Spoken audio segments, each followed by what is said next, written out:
pribadi-Mu Tuhan, seperti rusa rindu mata air jernih, harta dan kekayaan, pangkat emas dan perak tak sebanding denganmu, Yesus kekasihku. Ku ingin menikmati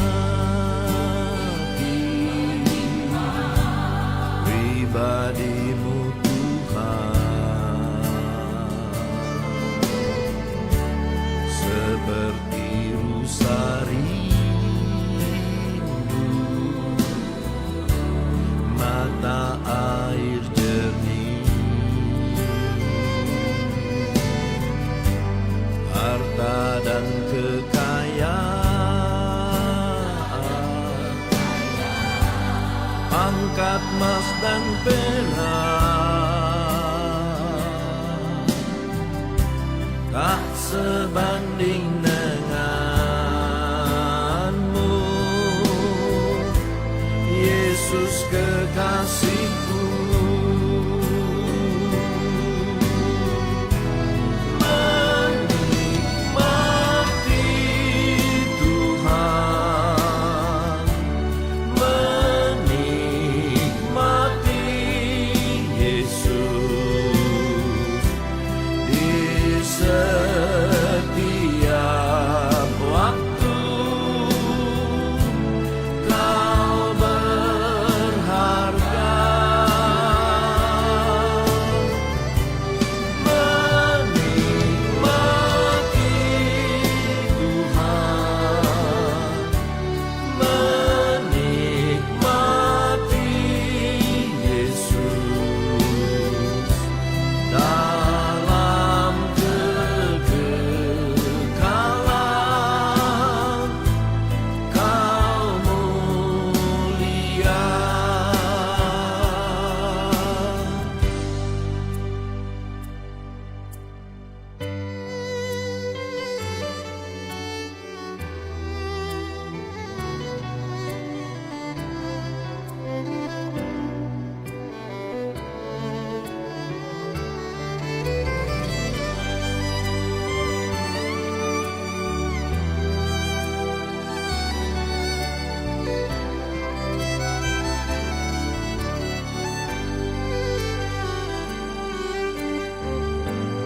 Ku ingin menikmati pribadi-Mu Tuhan, seperti rusa rindu mata air jernih, harta dan kekayaan, angkat emas dan perak tak sebanding denganmu, Yesus kekasihku. Menikmati Tuhan, menikmati Yesus. Puji Tuhan, Shalom Bapak Ibu jemaat Tuhan.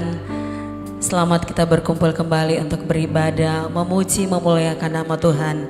Kesempatan yang indah Tuhan telah anugerahkan bagi kita untuk kita bertemu kembali di rumah Tuhan, saudara seiman, bahkan menaikkan pujian penyembahan kita. Terima kasih kita, syukur kita, karena kebaikan Tuhan kita boleh ada pada pagi hari ini.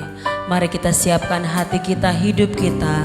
kita memonekan syukur kita sebagai ucapan terima kasih kita kepada Tuhan yang telah memelihara, yang telah menjaga hidup kita sampai pada pagi hari ini kita boleh ada. Semua hanya oleh karena anugerah dan kemurahan Tuhan. Begitu dialah pujian, penyembahan dan syukur kita. Mari kita siapkan hati kita. Kita mau datang menghampiri hadiratnya, berdiam dekat Bapa, menikmati kebaikan dan kemurahan Tuhan. Haleluya.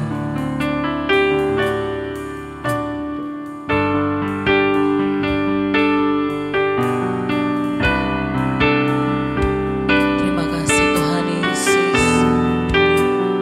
Haleluya.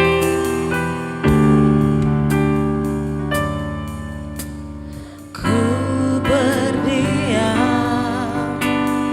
dekat Bapa, semakin indah, indah ku rasa.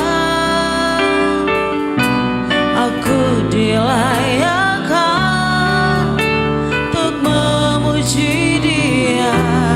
Kudus, kuduslah Raja segala raja. Ku bernyanyi bagi Dia, korban terindah akan kusembahkan. Pujian ku naikkan, jiwaku bersorak. Aku diangkat semakin dekat dengan Bapa. Dalam hadiratnya ku rasa bahagia. Dalam hadiratnya ada damai dan sejahtera. Dalam hadiratnya ku temukan iman kekuatan. Dalam hadiratnya ku temukan kasih-Nya. Kami berdiam dekat Engkau ya Bapa.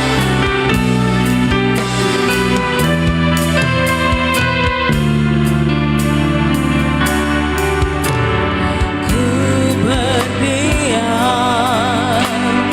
dekat Bapa, semakin indah, indah ku rasa. Engkau yang melayakkan kami.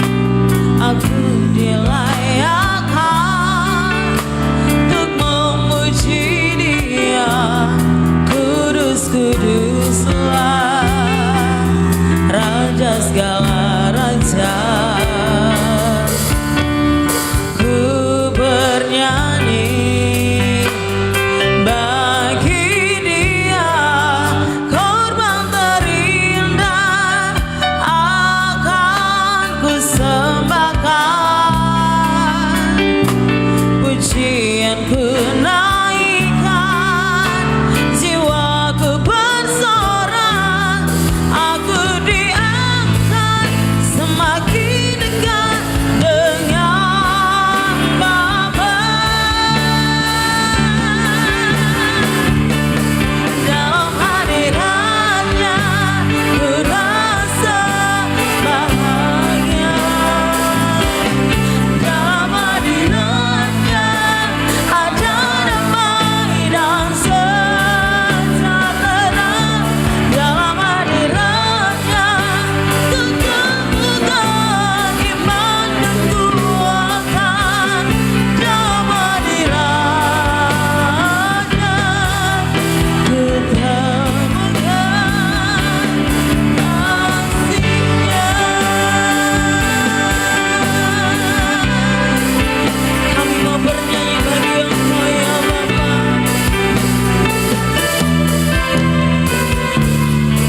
hadirat-Mu kami menemukan ketenangan, kami menemukan damai sejahtera, kami menemukan jawaban dalam setiap pergumulan kehidupan kami.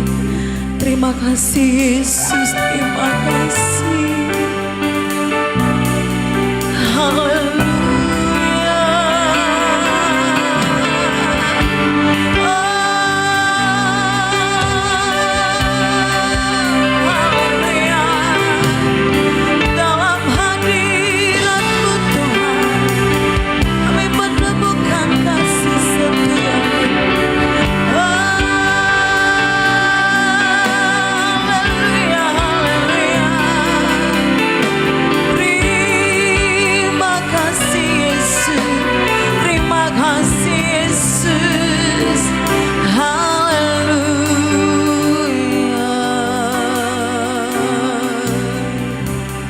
Terpujilah Tuhan, terpujilah Tuhan.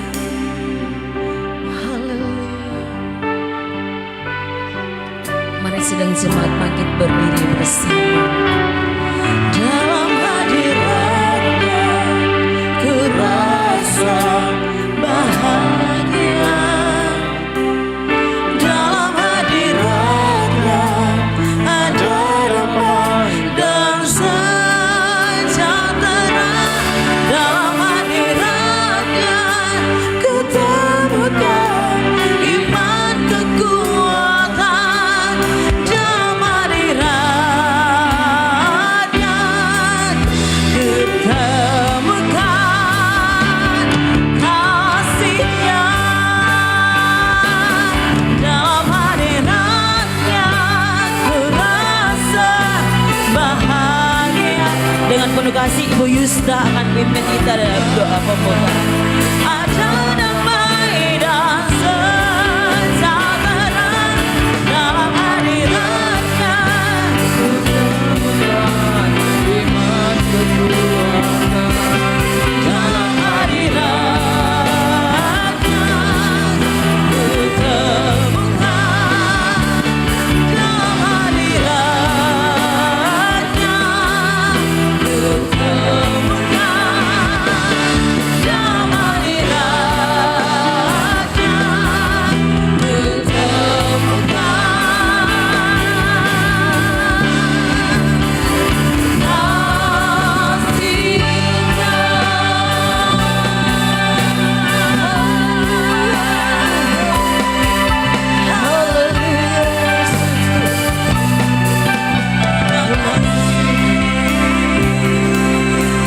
Terpujilah namamu Tuhan.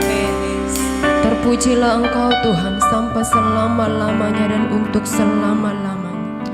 Benar bahwa hanya dalam hadirat-Mu kami menemukan kedamaian. Hanya dalam hadirat-Mu Tuhan kami menemukan damai sejahtera Tuhan.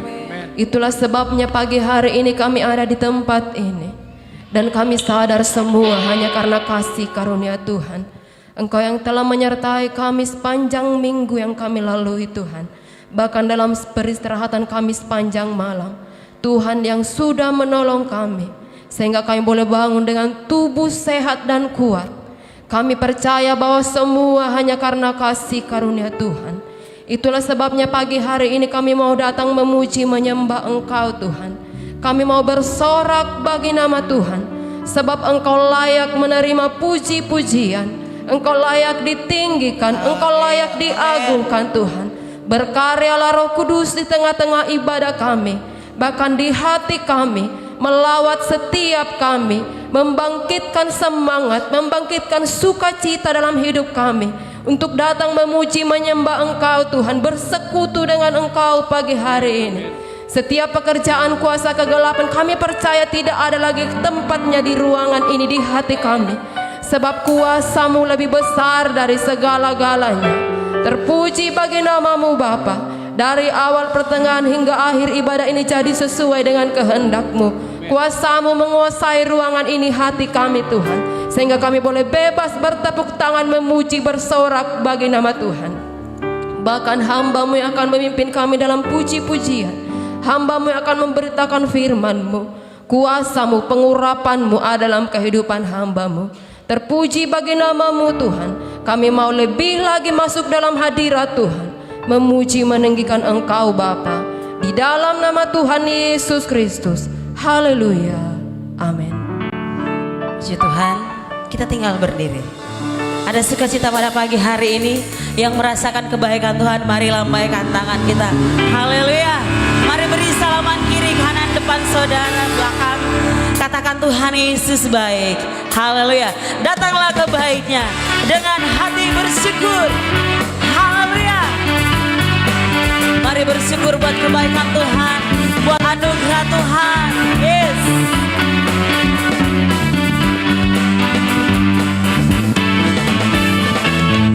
Datanglah kebaiknya dengan hati bersyukur, ke dalam pelatarannya dengan hati bersegar. Rasakan dan lihatlah betapa baiknya Tuhan bagi yang berlindung padanya. Akan bersorak-sorai, akan bersorak-sorai, bersyukurlah, bersyukurlah kepada Tuhan, sebab Dia baik, bahwasanya di selamanya kasih setianya. Yes, bersyukurlah kepada Tuhan, sebab Dia baik, bahwasanya di selamanya kasih setia. Datanglah kebaiknya dengan penuh pujian, dengan ucapan syukur. Haleluya. Haleluya. Terima kasih buat kebaikan Tuhan bagi kita.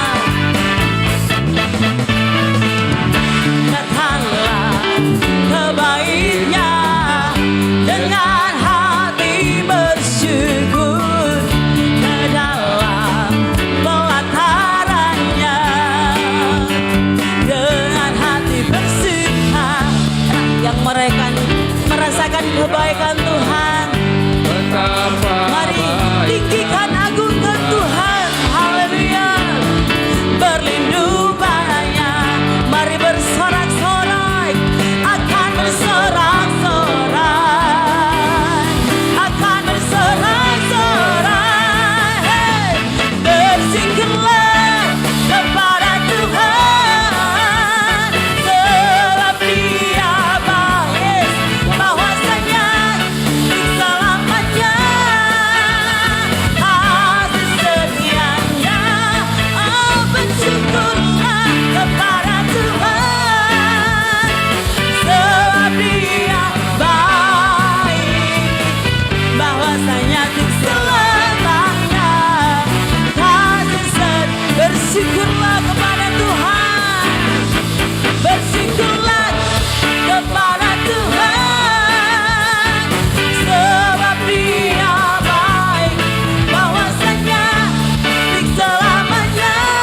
Yes, bahwasanya di selamanya kasih setiamu. Kami bersyukur, sebab Dia baik, bahwasanya di selamanya kasih setiamu.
bertepuk tangan di hadapan hadirat Tuhan dengan sukacita. Tuhan, mari bersuka, bersukacita.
Puji Tuhan, selamat hidup umat Tuhan. Yes, terpujilah nama Tuhan yang telah memberikan sukacita dalam hati kita. Kita akan mendengarkan persembahan pujian dari anak-anak sekolah minggu. Bersuka dalam Tuhan. Bersuka, bersuka dalam Tuhan. Mari bersuka, bersuka cinta.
Puji Tuhan, Tuhan memberkati persembahan pujian dari anak sekolah minggu yang mengingatkan kita kalau mau tumbuh baca kitab suci, baca Alkitab, doa tiap hari. Puji Tuhan, Tuhan memberkati anak-anak sekolah minggu.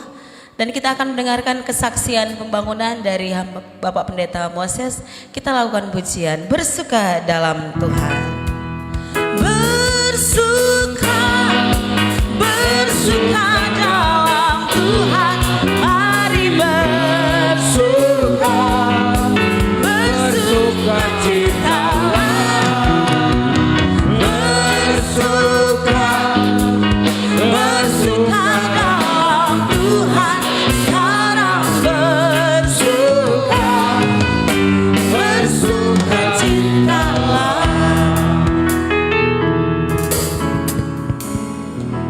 Shalom.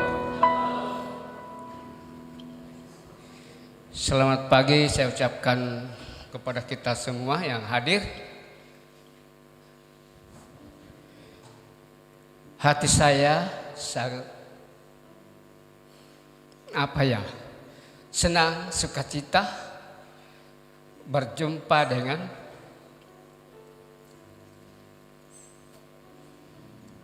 orang tua dan jemaat Tuhan, tetap hidup di dalam kasih Tuhan.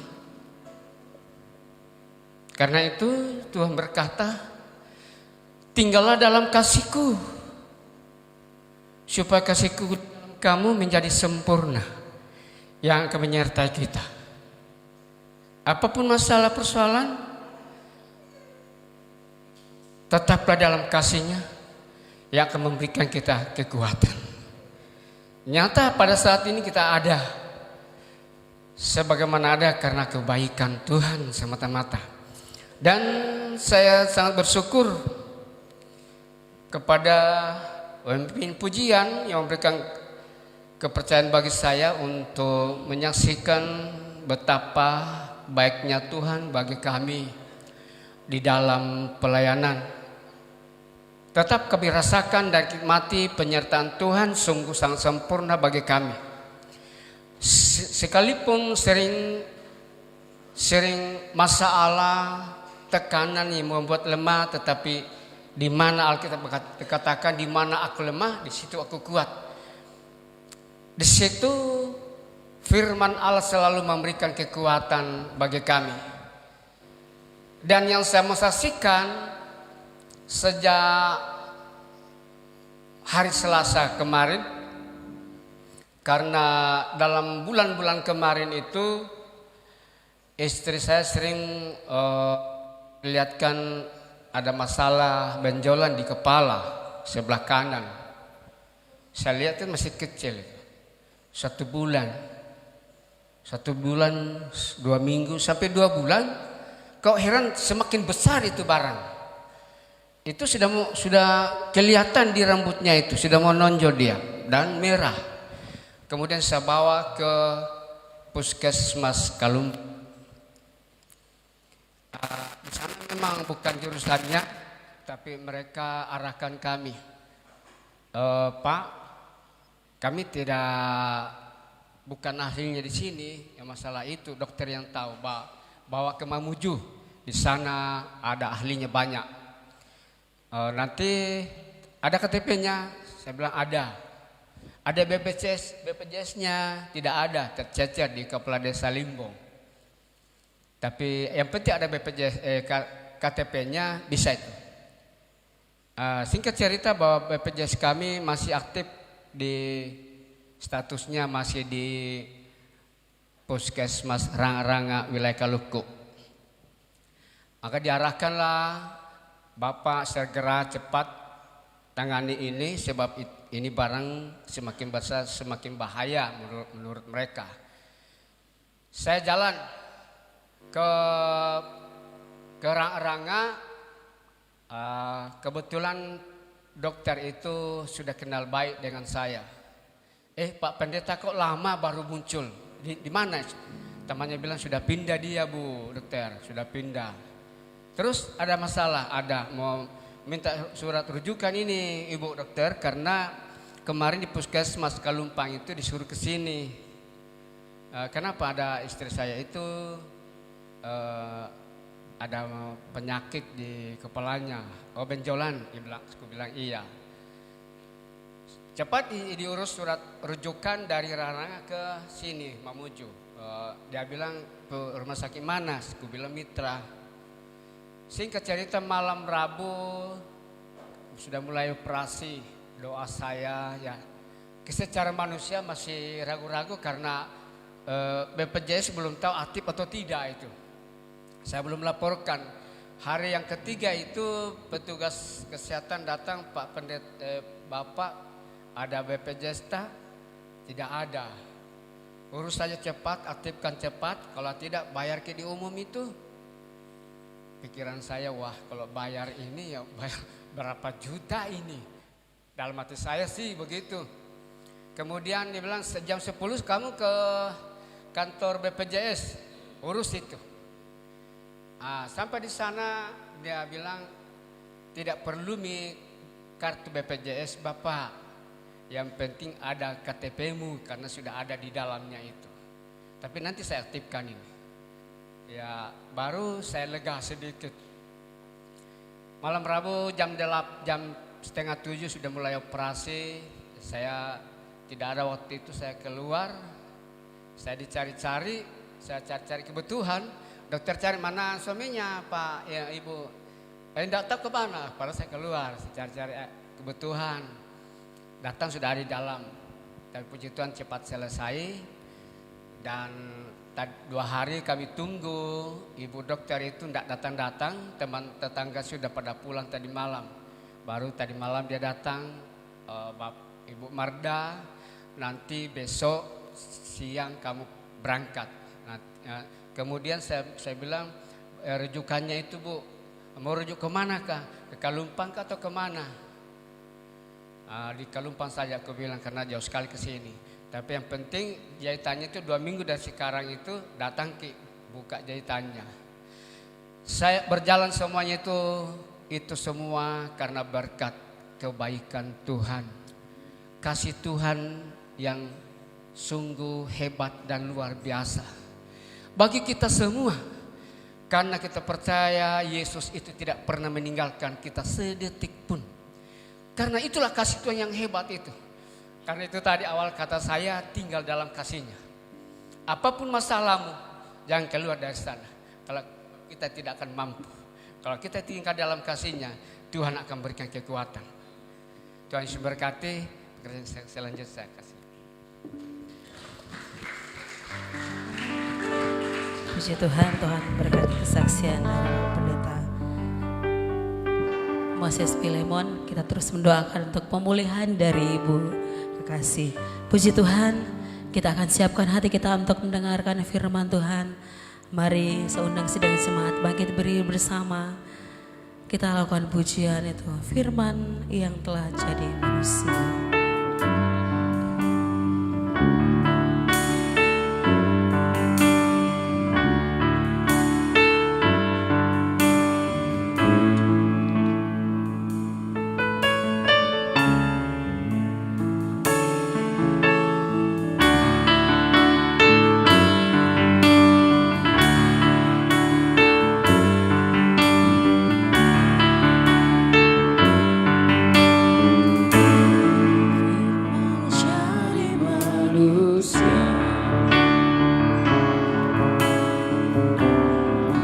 Di antara kita ada hidup terang bagi manusia. Engkau datang bagi kepunyaan-Mu. Firman jadi manusia. Diam di antara kita, ada hidup terang bagi manusia. Engkau datang bagi kepunyaan.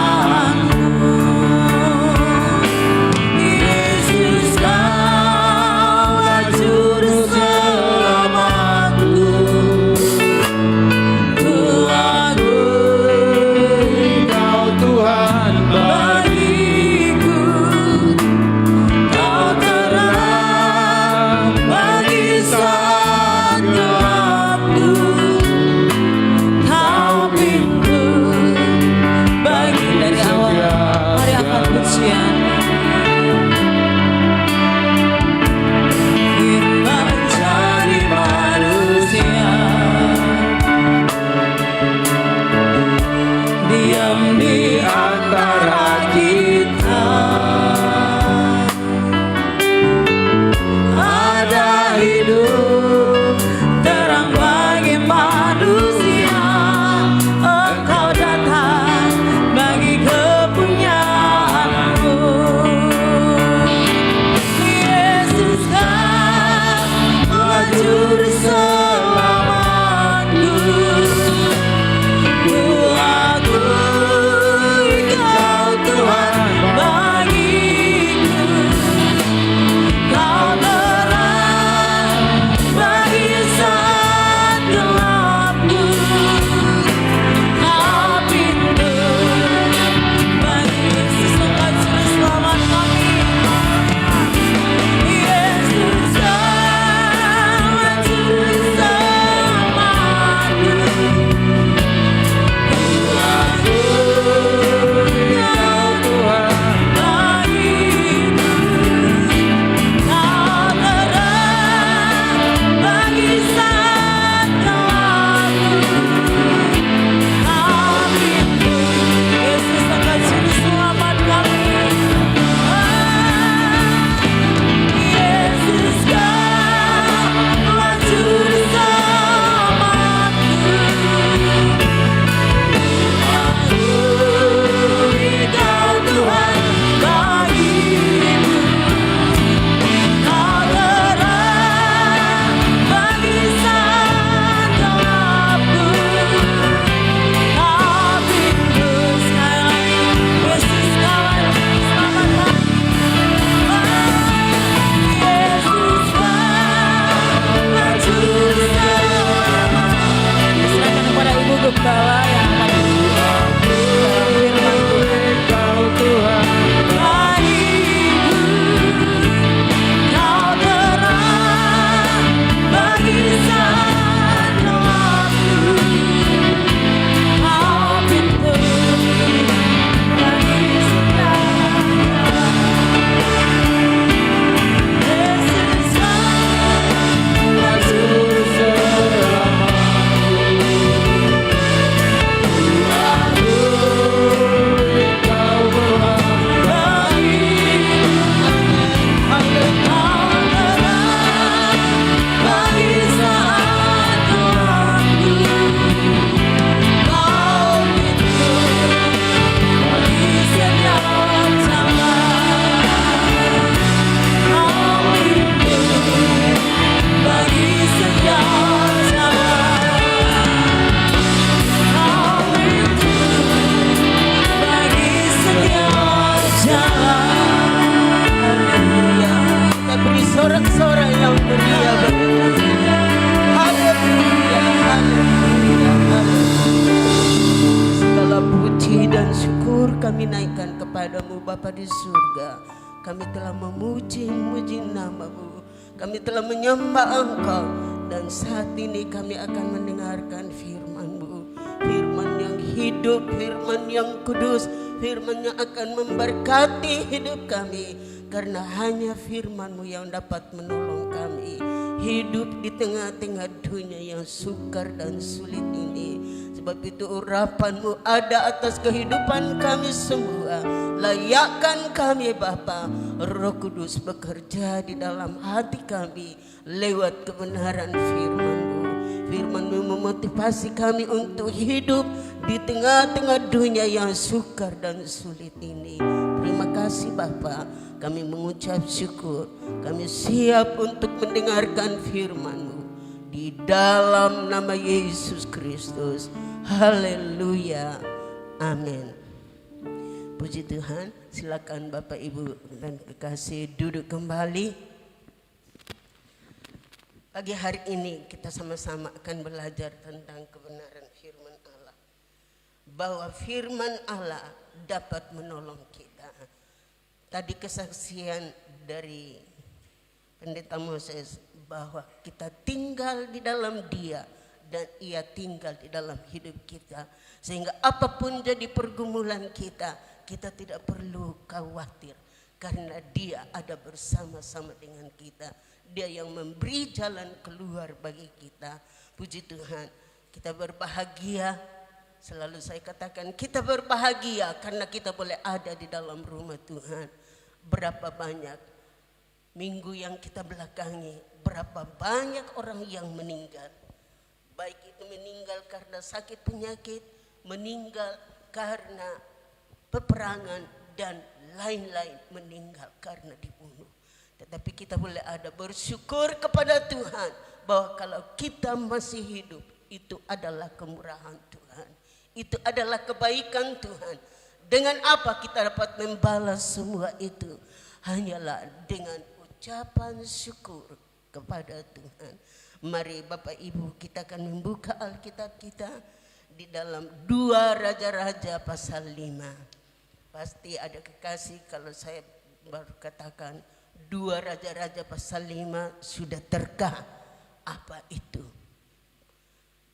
Cerita tentang apa itu? 2 Raja-Raja pasal 5. Nah kekasih, saya persilakan kita sama-sama bangkit berdiri. Kita akan membaca kebenaran ini. Saya bacakan ayat pertama. Kita baca ayat 1 sampai ayat 10. Saya baca ayat pertama, kekasih ayat yang kedua, dan selanjutnya sampai ayat ke-10 kita akan baca bersama-sama. Demikian bunyi firman Tuhan. Naaman disembuhkan. Naaman, panglima Raja Aram, adalah seorang terpandang di hadapan tuannya dan sangat disayangi, sebab oleh dia Tuhan telah memberikan kemenangan kepada orang Aram. Tetapi orang itu seorang pahlawan tentara sakit kusta. 3.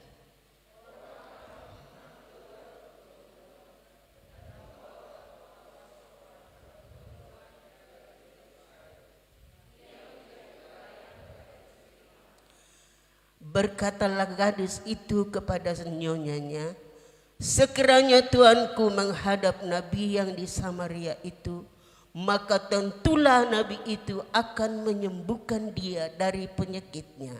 3.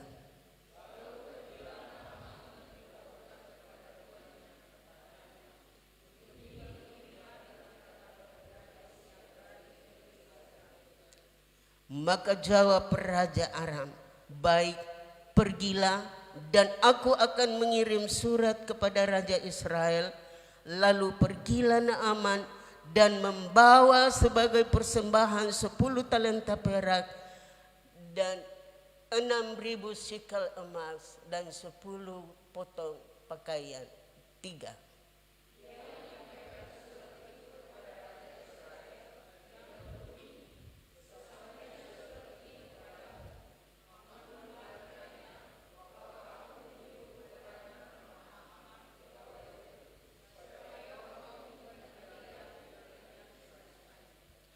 Segera sesudah Raja Israel membaca surat itu, dikoyaknyalah pakaiannya serta berkata, alakah aku ini yang dapat mematikan dan menghidupkan, sehingga orang itu mengirim pesan kepadaku supaya kusembuhkan seorang dari penyakit kustanya. Tetapi sesungguhnya perhatikanlah dan lihatlah, ia mencari gara-gara terhadap aku. 3.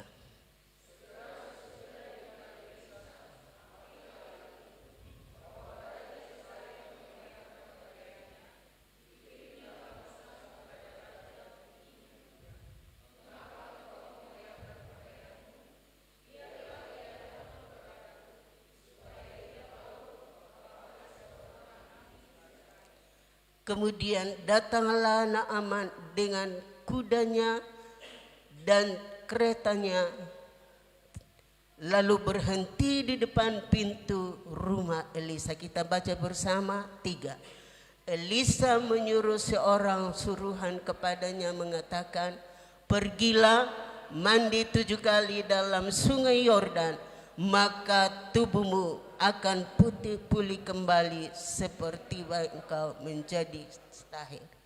Haleluya, terima kasih. Silakan Bapak Ibu duduk kembali. Kebenaran firman Allah yang kita baca pagi hari ini adalah satu kisah yang menceritakan tentang seorang Naaman. Dikatakan oleh Alkitab dalam ayat yang pertama, Naaman itu adalah seorang panglima perang Raja Aram. Dan oleh dia Tuhan memberi kemenangan kepada orang Aram, kepada musuh-musuhnya. Dan sehingga dia disayangi oleh tuannya. Dia sangat disayangi, dihormati oleh tuannya. Dan kekasih di dalam Tuhan. Di dalam ayat yang berikutnya kita membaca di situ. Di dalam ayat yang kedua. Orang Aram pernah keluar bergerombolan dan membawa sertanya seorang anak perempuan dari negeri Israel. Ia menjadi pelayan pada istri Naaman. Kekasih di dalam Tuhan, kita ketahui bahwa kalau di dalam rumah ada satu rumah dan di situ ada orang kusta, pasti akan menjadi cerita. Bukan hanya di dalam rumah, mungkin ada yang berbisik-bisik, mungkin ada yang pandangan sinis, pandangan rahasia melihat akan si kusta itu. Demikianlah kita membaca dan kita perhatikan bahwa situasi, suasana di dalam rumah Naaman begitu sangat mencekam, memprihatinkan. Karena apa? Naaman adalah seorang panglima perang Israel, panglima perang Raja Aram. Dan oleh dia ada kemenangan-kemenangan yang tercapai. Maka begitulah disayangi oleh atasannya. Dan saya percaya kekasih-kekasih yang bekerja di kantor, kalau melakukan hal-hal yang baik dan benar, pasti disayangi oleh pimpinan, dipuji oleh pimpinan, tidak meresahkan pimpinan.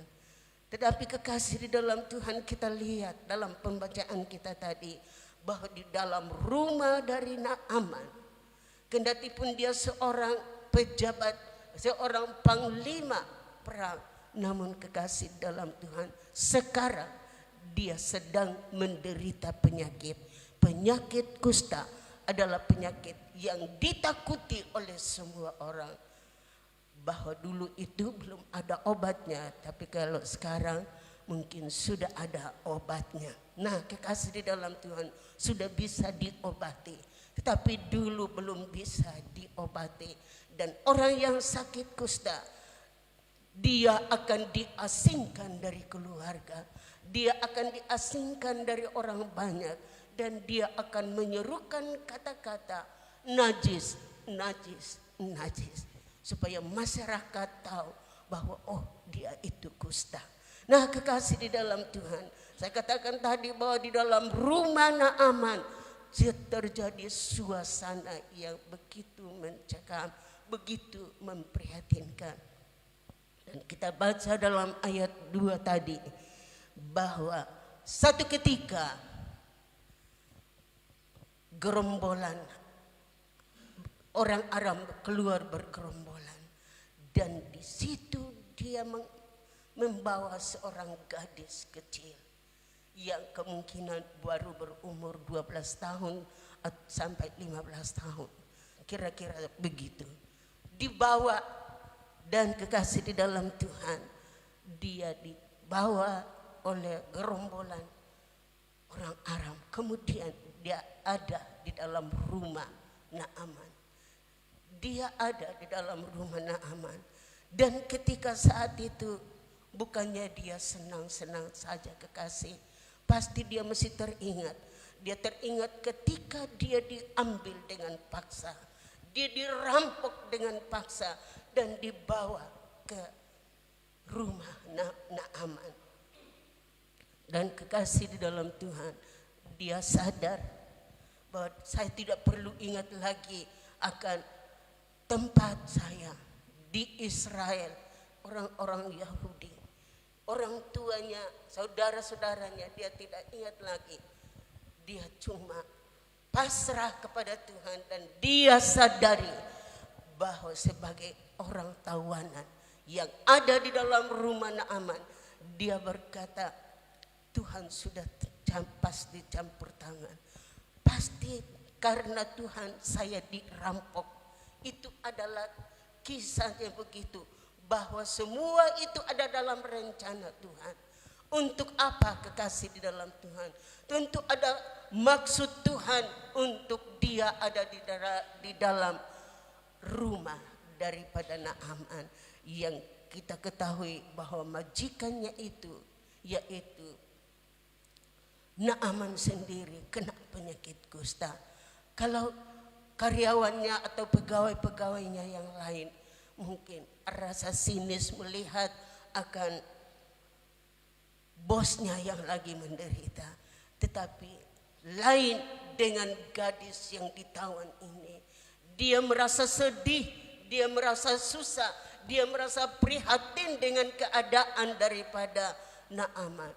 Dan dia tahu bahwa kalau dia ada di sana itu pasti ada maksud Tuhan. Amin kekasih. Pasti ada maksud Tuhan dia ada di dalam rumah daripada Naaman. Dikatakan bahwa dia dirampok dengan begitu keji, begitu kejam. Dia ingat. Namun oleh pengaturan Tuhan, oleh campur tangan Tuhan, Alkitab katakan dia ada.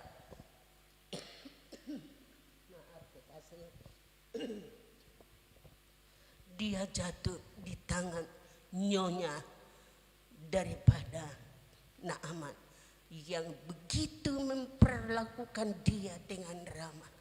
Dia disayangi oleh istri Naaman dan kekasih. Saya katakan tadi dia prihatin dengan situasi dan keadaan yang dialami oleh majikannya laki-laki. Itulah sebabnya dia mau cari kesempatan supaya dia bisa berbicara.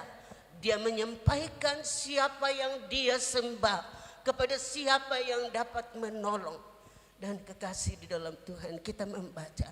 Saya katakan bahwa dia merasa sedih, dia merasa susah karena ada di orang yang tidak percaya kepada Tuhan. Tetapi dia tahu bahwa itu semua Tuhan sudah atur. Dan dia cari kesempatan untuk bersaksi, menyampaikan bahwa dia menyembah Allah yang hidup.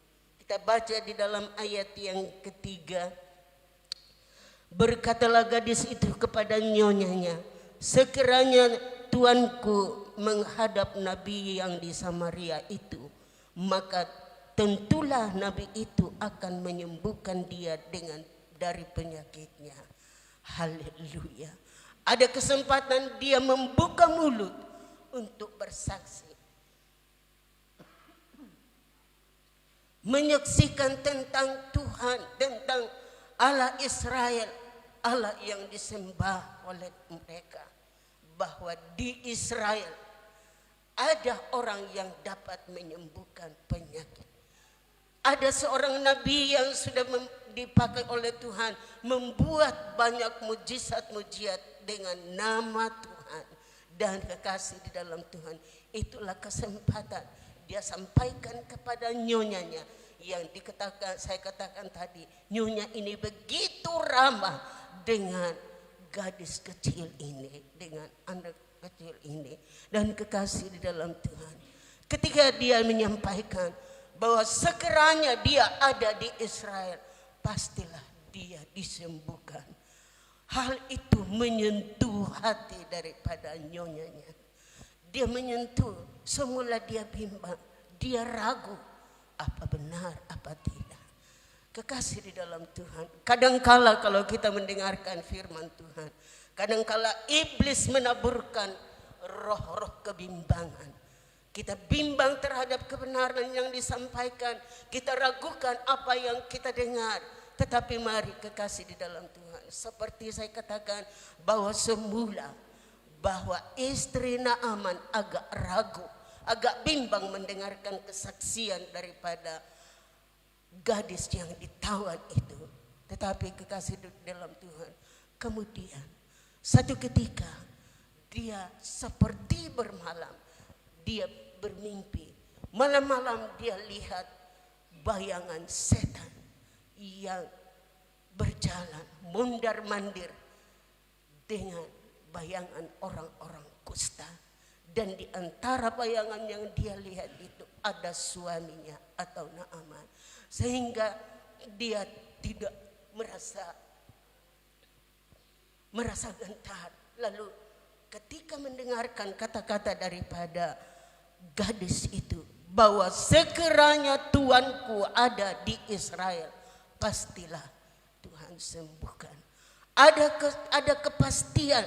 Itulah sebabnya kekasih di dalam Tuhan, dia datang, dia katakan istrinya, sampaikan bahwa begini begitu kata gadis itu yang ditawan. Dan kekasih di dalam Tuhan, dikatakan di dalam ayat yang keempat, lalu pergilah Naaman memberitahu kepada tuannya, katanya, begini-beginilah dikatakan oleh gadis yang dari negeri Israel itu. Maka jawab Raja Aram, baik, pergilah dan aku akan mengirim suatu surat kepada Raja Israel. Lalu pergilah Naaman dan membawa sebagai persembahan 10 talenta perak dan 6.000 sikal emas dan 10 potong pakaian. Haleluya.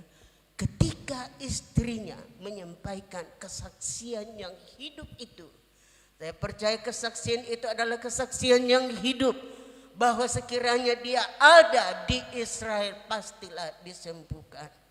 Haleluya. Itu kesaksian yang hidup, mengenai hati, menyentuh hati daripada istrinya. Dan hal ini disampaikan kepada Naaman. Sehingga Naaman lanjutkan bahwa begini-begini disampaikan oleh gadis itu yang ditawan. Lalu raja katakan, pergi.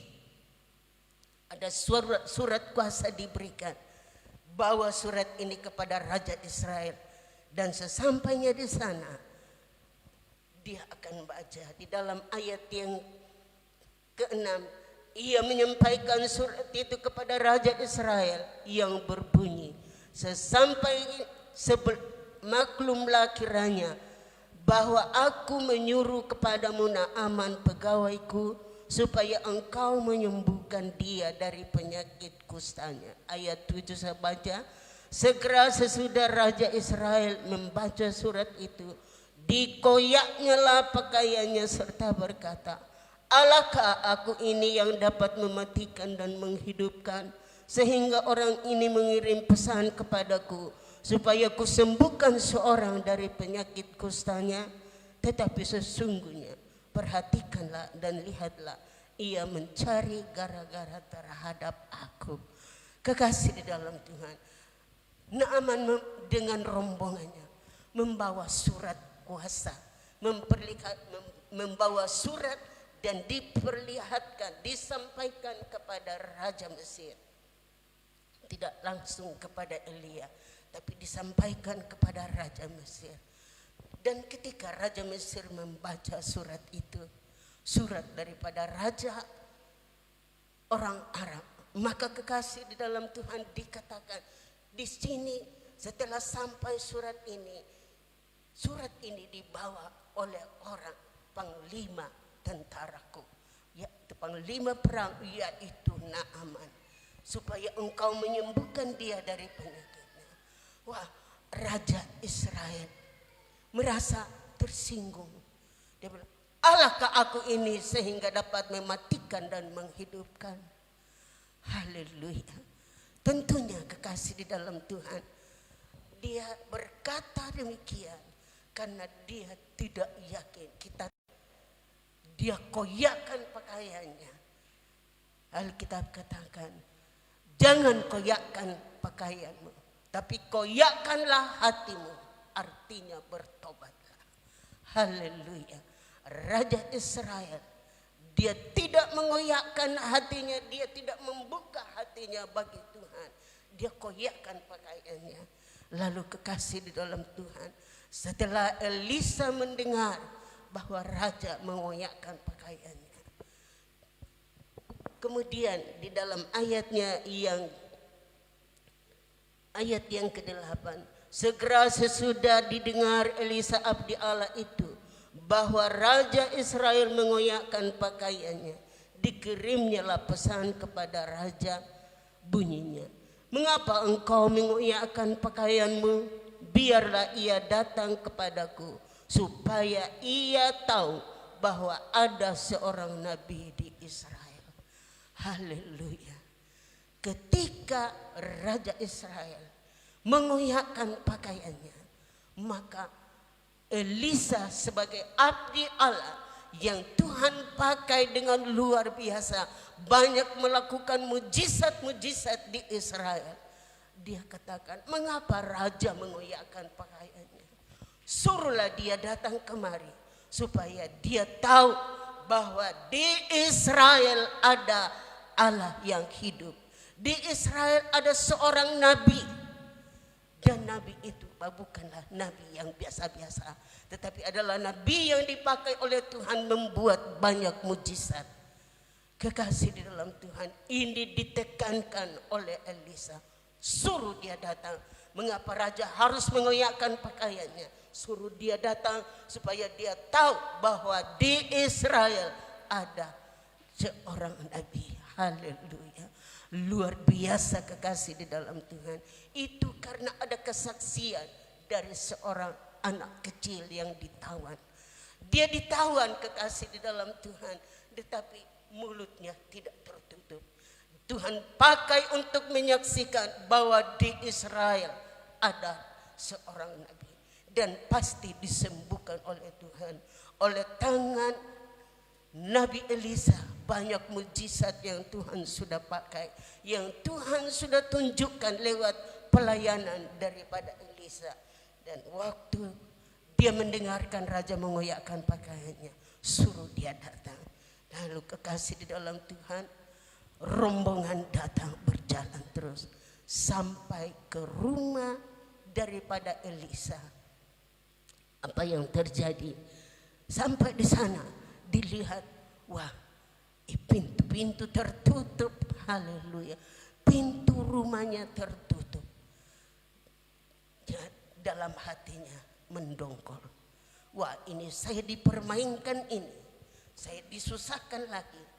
Saya dipermainkan ini. Dia bilang, masa negara apa yang kita kunjungi ini? Masa tidak tahu menyambut panglima? Itu roh kesombongan naik. Karena dia seorang panglima, dia anggap bahwa dia akan disambut dengan meriah. Namun kekasih di dalam Tuhan, tidak. Kalau di dalam Tuhan tidak perlu. Roh kesombongan, roh keangkuhan harus ditaklukkan, ditinggalkan. Nah kekasih, itulah sebabnya waktu dia datang ke rumah Nabi Elisa, rumah Nabi Elisa masih tertutup. Dia bilang, wah, saya dipermain-mainkan lagi ini. Bukan main, saya dipimpong kiri kanan. Lalu kekasih di dalam Tuhan, karena dia mau menjadi sembuh, karena dia mau ditolong oleh Tuhan, dia telah mendengarkan kesaksian daripada anak kekasih gadis yang ditawan itu, bahwa sekiranya dia ada di Israel, dia pasti ditolong, dia pasti disembuhkan. Dan hal itu telah membuat tindakan Naaman mengambil tindakan, dan dia datang dengan rombongan. Dia tidak datang dengan kosong kekasih. Dikatakan di dalam ayat yang kelima, dia datang dengan membawa persembahan 10 talenta perak. 10 talenta perak itu saya lihat bahwa 540 kilogram. Tidak sedikit kekasih. 540 kilogram perak. Berapa banyak itu? Kemudian 6.000 sikal emas. 6.000 sikal emas yang kira-kira saya lihat di dalam kamus 68,4 kilogram emas. Emas sekarang berapa? Siapa tahu? Harga emas 1 kilo, 1 gram. Jangan kilo, ini kilo sekarang. Jadi kita bayangkan, karena ingin disembuhkan, dia tidak tanggung-tanggung membawa persembahan. Dia ingin ditolong, maka dia tidak tanggung-tanggung membawa persembahan. 540 kilogram perak, 68,4 kilo emas dia bawa, dan 10 potong pakaian. Ketika rombongan itu datang dan sudah sampai di pintu daripada rumah Elisa, pintunya tertutup. Dia berpikir, wah, bagaimana ini? Masa kita sudah datang dengan persembahan begitu banyak, pintu tidak dibuka. Lalu apa yang terjadi, kekasih di dalam Tuhan? Pelayan daripada Elisa keluar membuka pintu. Rombongan berpikir mereka akan disambut dengan meriah. Namun kekasih di dalam Tuhan, karena mau disembuhkan, pelayan itu datang. Pergi mandi di sungai Yordan 7 kali. Pergi menyelam di sungai Yordan 7 kali. Wah, tambah sakit hatilah. Dia tidak terima. Tapi mau disembuhkan, tapi tidak taat apa yang dikatakan oleh Nabi Elisa. Memang bukan Elisa yang langsung berkata, tetapi dia suruh pegawainya, dia suruh utusan kepadanya bahwa pergi. Pelayannya disuruh pergi, katakan bahwa pergi di sungai Yordan menyelam 7 kali. Kekasih di dalam Tuhan, naik pitam dia Naaman, dia marah. Lalu katanya, bangsa apa ini tidak tahu menyambut tamunya. Kira-kira begitu, tidak tahu menyambut tamunya. Dan kekasih di dalam Tuhan, Naaman berkata, saya kira dia akan keluar, nabi itu akan keluar, lalu dia menumpangkan tangan di atas penyakit saya sehingga saya sembuh. Masa disuruh pergi mandi di sungai Yordan yang kotor? Itu dia punya logika jalan. Sungai Yordan kotor, di sana di Aram sana banyak sungai yang bagus airnya, jernih air. Abana dan Parpar, di situ banyak airnya, jernih. Masa saya mau disuruh pergi mandi di sungai Yordan yang begitu kotor? Haleluya. Dia menggerutu. Lalu dia mau pulang dengan rombongannya. Ayo kita pulang. Tetapi kekasih di dalam Tuhan, ada pegawainya yang berkata, yang katakan kepadanya, jangan begitu Pak. Jangan begitu bos. Kalau sekiranya disuruh mau melakukan hal yang lain, pastilah bos mau. Masa cuma disuruh mandi 7 kali, menyelam 7 kali di sungai Yordan? Bos tidak mau. Tidak mau, padahal mau disembuhkan.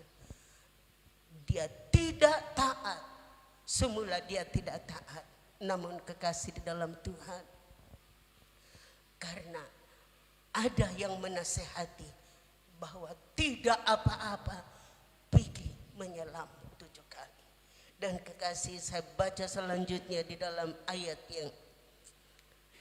yang ke-8, saya baca lagi. Segera sesudah didengar Elisa abdi Allah itu bahwa Raja Israel mengoyakkan pakaiannya, dikirimnyalah pesan kepada raja, bunyinya, mengapa engkau mengoyakkan pakaianmu? Biarlah ia datang kepadaku supaya ia tahu bahwa ada seorang nabi di Israel. Kemudian datanglah Naaman dengan kudanya dan keretanya, lalu berhenti di depan pintu rumah Elisa. Ayat 10, Elisa menyuruh seorang suruhan kepadanya mengatakan, pergilah mandi 7 kali dalam sungai Yordan, maka tubuhmu akan pulih kembali sehingga engkau menjadi tahir. 7 kali. Pergilah mandi 7 kali di sungai Yordan. Menyelam 7 kali.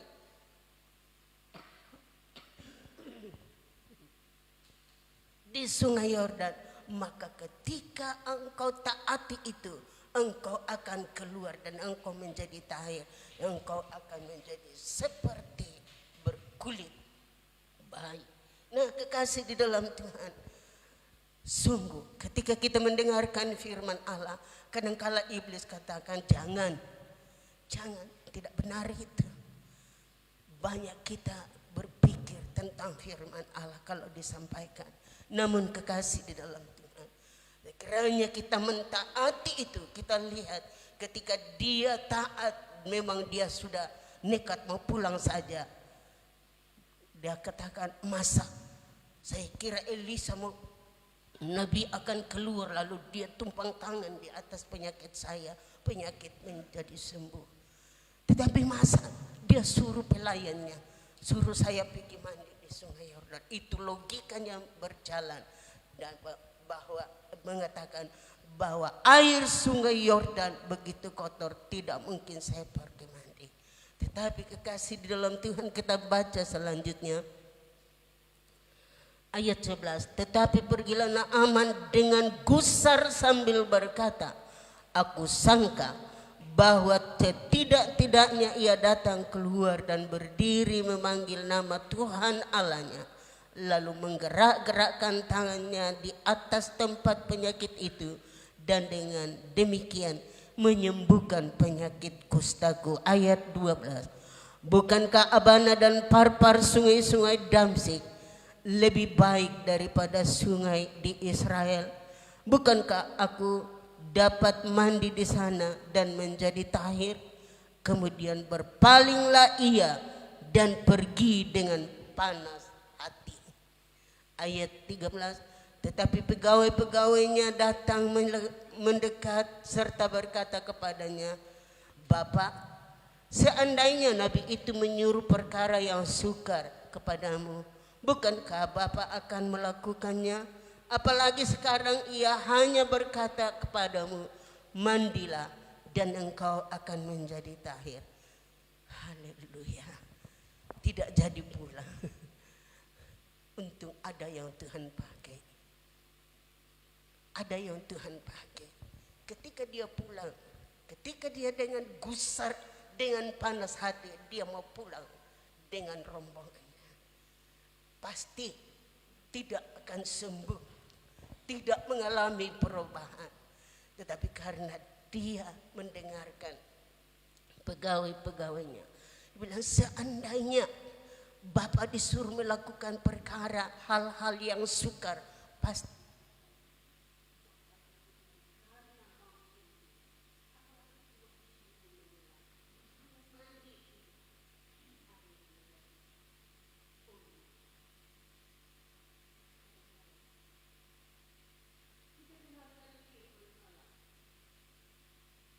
kemudian logika kita mulai jalan.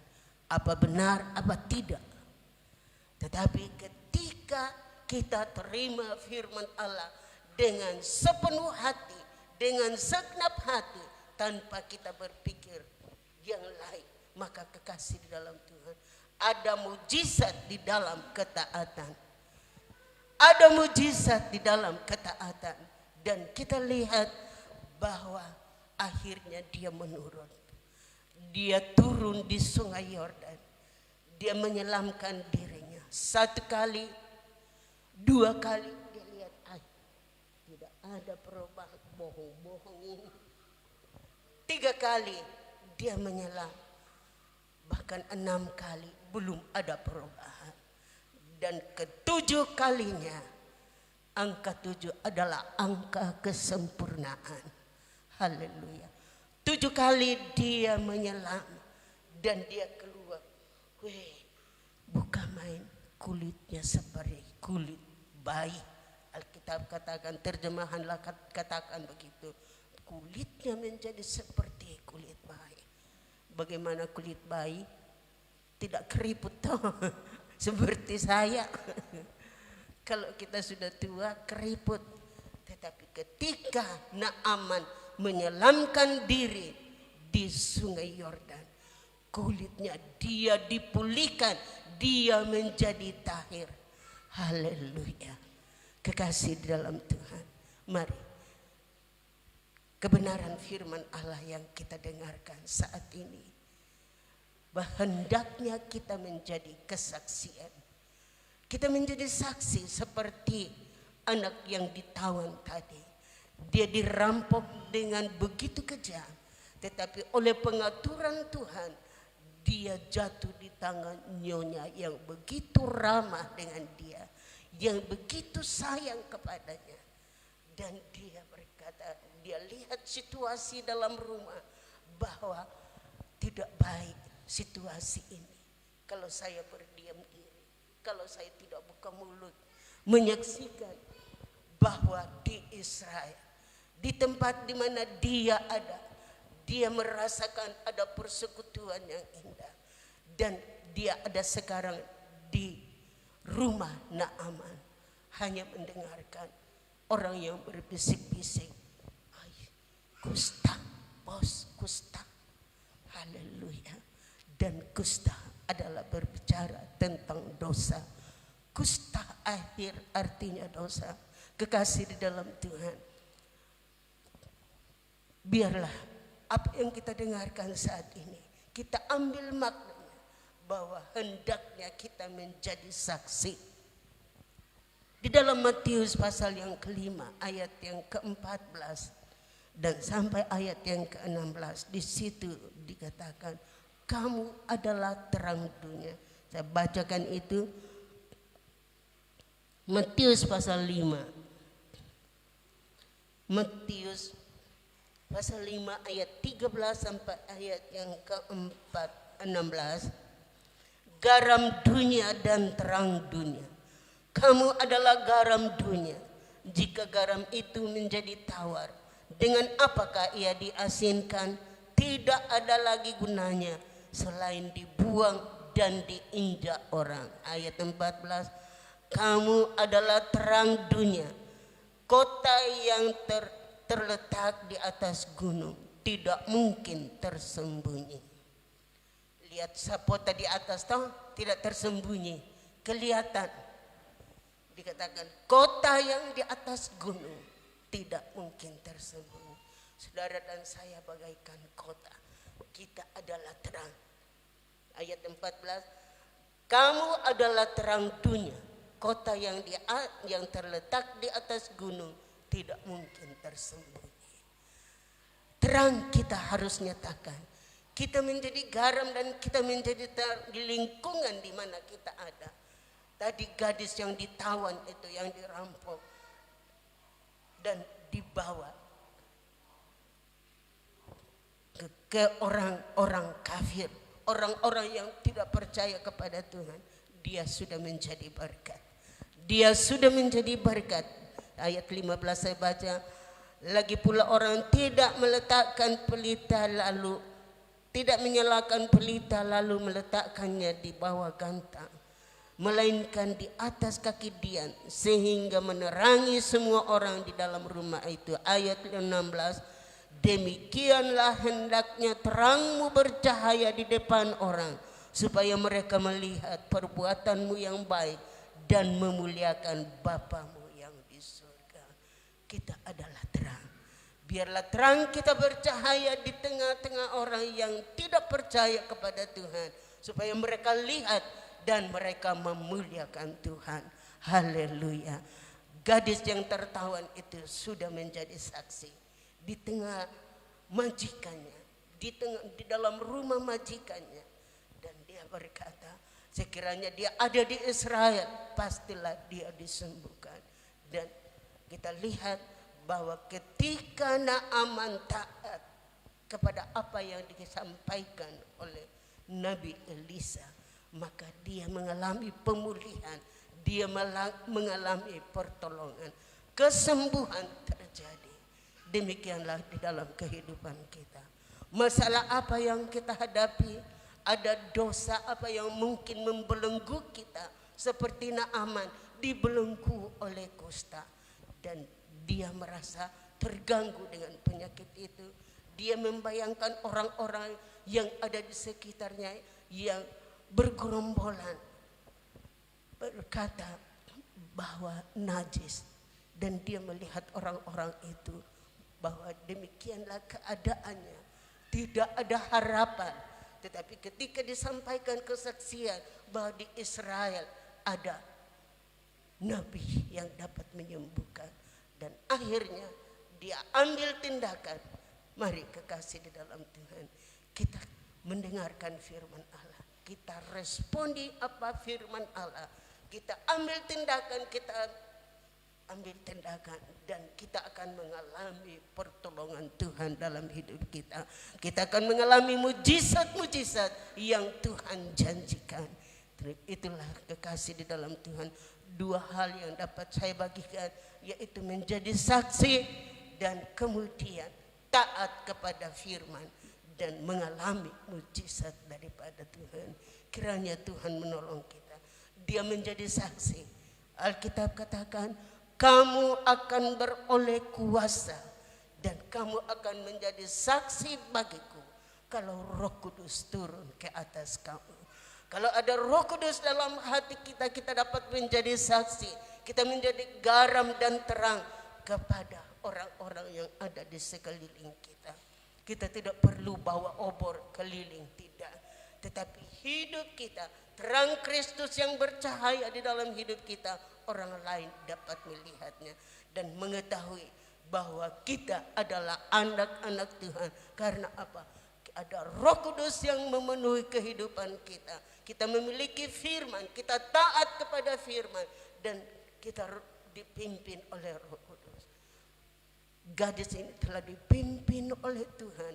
Dia jatuh di tangan majikan yang begitu ramah, dan akhirnya di dalam keluarga terjadi pertolongan karena apa? Kehadiran daripada gadis itu.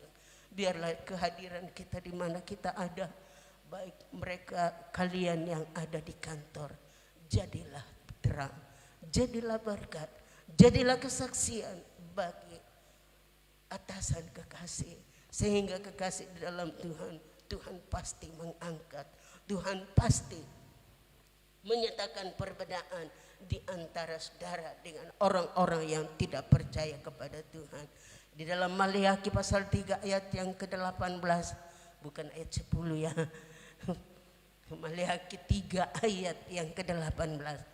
Kamu akan melihat bedanya antara orang yang takut akan Tuhan dengan mereka yang tidak percaya. Yakin ini kekasih, haleluya, yakini kebenaran ini bahwa ada perbedaan, tidak mungkin sama. Ada perbedaan, pastinya demikian. Kita ada tampil beda di dalam hidup kita, bukan kelainannya, tetapi kita tampil beda. Kita beda dengan orang yang tidak percaya. Sebab itu kekasih di dalam Tuhan, mari jadilah kesaksian dan kita mentaati firman Tuhan, maka mujizat-mujizat yang Tuhan janjikan itu kita akan alami di dalam kehidupan kita. Tuhan memberkati kita dengan kebenaran firman Allah. Satu hal, kita minta Roh Kudus untuk menolong kita. Tanpa kita memberi diri kita kepada Roh Kudus, Roh Kudus hanya akan memenuhi kita, dan kita dapat menjadi saksi kalau Roh Kudusnya ada atas hidup kita. Kita bangkit berdiri, kita nyanyikan itu pujian, jadikanku berkat-Mu Tuhan. Ketika Abraham dipanggil keluar dari kaum keluarganya, di dalam Kejadian pasal 12 ayat yang ke-12, di situ dikatakan, hendaklah engkau menjadi berkat. Jadilah berkat di mana kita ada, sehingga bukan kita meninggikan diri, tidak, tetapi Kristus yang ada dalam hidup kita, Kristus yang kita sembah, itulah yang kita tinggikan. orang lain dapat melihat bahwa kita adalah anak-anak Tuhan. Jadikan ku berkat-Mu Tuhan.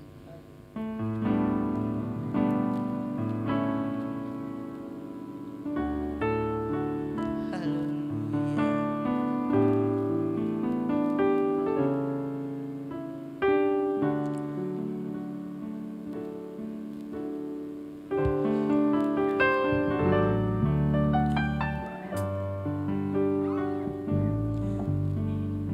Jadikan ku berkat-Mu Tuhan, jadi terang bagi sesama.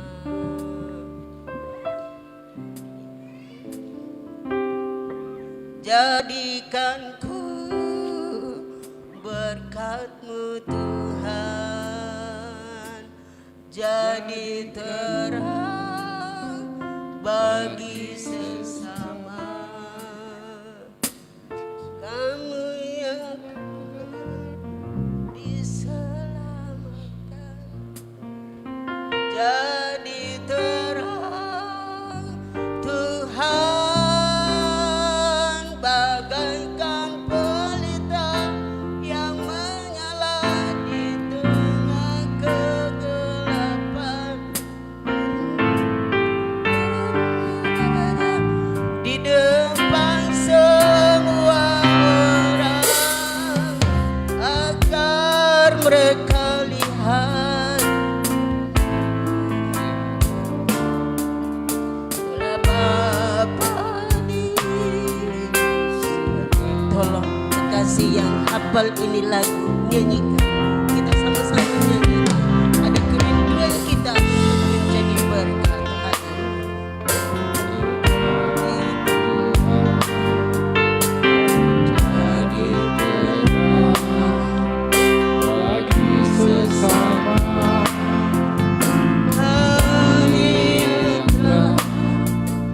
Diselamatkan, jadi terang Tuhan, bagaikan pelita yang menyala di tengah kegelapan, yang hidup di depan semua orang, agar mereka lihat dan memuliakan Allah.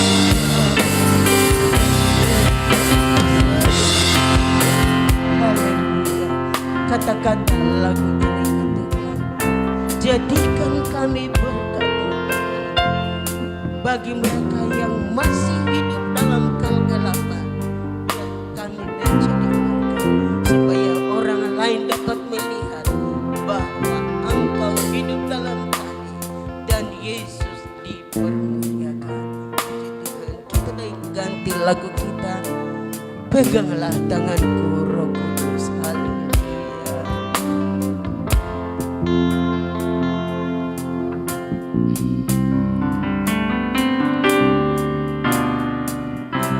Peganglah tanganku, Roh Kudus. Haleluya.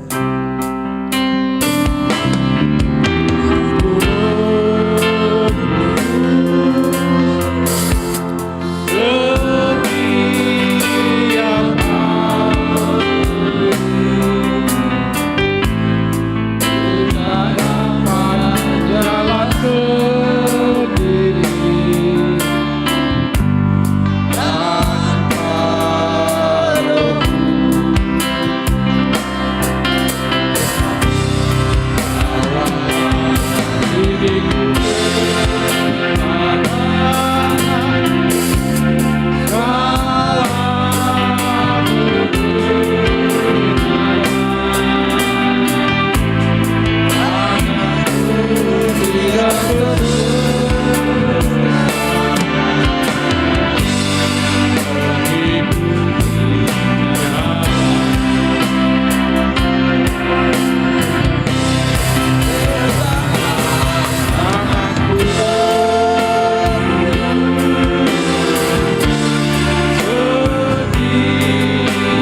kita merindukan Roh Kudus dalam setiap kehidupan kita. Kita dapat menjadi saksi kalau Roh Kudusnya ada dalam hidup kita. Sebab itu biarlah kita ulurkan tangan kita, pegang tanganku ya Roh Kudus, supaya aku tidak tersesat di dalam mengikuti jalan-jalan. Kita akan nyanyikan lagi pujian ini, dan dengan kasih Kristus saya persilakan Ibu Jen Padaunan akan memimpin kita di dalam doa. Peganglah tanganku Roh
mendengarkan firman-Mu. Kami boleh bersekutu dengan Engkau lewat kebenaran firman-Mu Tuhan. Tuhan Yesus, ajarlah kami untuk kami terus merendahkan diri di hadapan hadirat-Mu. Jadikanlah kami menjadi saksi-Mu di tengah-tengah di manapun kami berada. Bahkan biarlah hidup yang Tuhan masih berikan bagi kami ini, kami mau setia melakukan firman-Mu. Kami mau setia di dalam mengiring Tuhan. Karena kalau kami tidak melakukan firman-Mu, kami tidak akan pernah melihat mujizat itu Bapa. Itu sebabnya Tuhan, Engkau tolong kami Bapa. Mampukan kami, sehingga di dalam setiap langkah hidup kami mau setia melakukan firman-Mu. Kami mau belajar Tuhan untuk taat kepada firman-Mu. Dan kami mau belajar untuk terus memegang teguh firman-Mu itu dalam hidup kami. Sehingga hidup yang Tuhan masih berikan bagi kami benar-benar boleh menjadi contoh, menjadi teladan, menjadi saksi-Mu Tuhan. dimanapun kami pergi dan berada. Terima kasih Bapa. Terima kasih buat kebenaran firman-Mu siang hari ini. Tuhan, jangan keraskan hati kami. Tapi doa kami siang hari ini Bapa, lewat firman-Mu siang hari ini, hati kami Tuhan boleh benar-benar diubahkan oleh firman-Mu. Jangan kami seperti Tuhan Yesus, orang-orang yang bebal, yang walaupun kami sudah tahu firman-Mu, tetapi kami pura-pura tidak tahu dan tidak mau melakukannya. Ampuni kami Bapa. Ampuni kami kalau ada di antara kami yang sengaja tidak mau melakukan firman-Mu. Terima kasih Tuhan Yesus. Terpujilah Engkau Bapa yang baik. Terima kasih Tuhan. Berkati hamba-Mu yang sudah menjadi saluran berkat bagi kami siang hari ini. Walaupun hamba-Mu Tuhan di usia yang semakin senja, tapi doa kami kepadamu Tuhan, tilik apa kiranya kerinduan hamba-Mu yang dengan hati yang tulus untuk melayani Engkau. Biarlah Roh Kudus-Mu terus melimpah-limpah dalam hidupnya. Pakai hamba-Mu terus menjadi alat-Mu Bapa, sehingga banyak jiwa-jiwa dimenangkan untuk hormat kemuliaan-Mu. Terima kasih Bapa yang baik. Terima kasih Tuhan. Kami yakin, kami percaya seberapa kami yang ada siang hari ini sudah dipulihkan oleh Tuhan, sudah dikuatkan oleh Tuhan. Dan kami yakin, kami percaya kebenaran firman-Mu menjadi milik kami semua. Terima kasih Bapa yang baik, terima kasih Tuhan. Saatnya kami akan mengerjakan pekerjaan-Mu Tuhan, di mana kami akan memberikan korban persembahan kami. Tuhan tahu keberadaan kami. Kami yakin, kami percaya bahwa Tuhan akan membalas berlipat kali ganda sesuai dengan janji kebenaran firman-Mu. Itu sebabnya Bapa yang baik, bila hidup yang Tuhan berikan bagi kami mau untuk memberi yang terbaik bagi Tuhan. Dan nama-Mu saja yang kami puji dan kami permuliakan. Terpujilah Engkau Tuhan Yesus. Ini kami Tuhan, ampuni salah dan dosa kami. Kami telah berdoa mengucap syukur kepadamu di dalam nama Tuhan Yesus Kristus. Haleluya, haleluya, amin.